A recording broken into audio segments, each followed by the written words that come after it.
Now, this comes just hours after Columbus leaders introduced new gun legislation. The streets is going to find a way to get a gun, period. This afternoon, city leaders announced 3 new pieces of legislation. It would change the way gun laws work in the capital city. But some community leaders are asking, is this enough? 10 TV's Richard Solomon talked to community leaders earlier today. If you ask Stu Hampton what he wants most, it's to change the narrative of Linden. You know, we try to come up with things that try to ease the pain of the violence and things going on in the streets. Streets that he, as a community leader, has been working to keep safe. Hampton says help is always needed, and it could be coming soon from the top. On Wednesday, Columbus City leaders announced 3 new legislative plans to fight back against gun violence. The legislation would only allow law enforcement to possess high-profile firearms and magazines.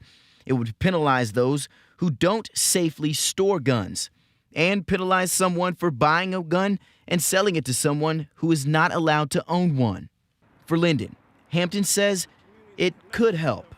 It'll ease those who care about their names and about purchasing guns and about, having, authorship over guns and things of that nature. But says it won't be the final solution.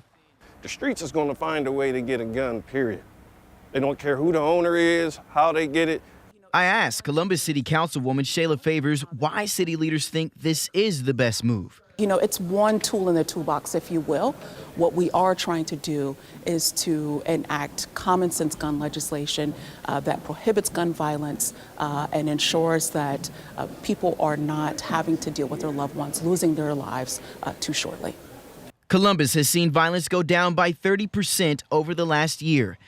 Hampton hopes with this legislation, it will provide another layer of eyes throughout the city to help that number decline even more. We need to open back up that can and dust it off and be nosy and asking questions to our community and to these people that's doing the things that we know that's wrong.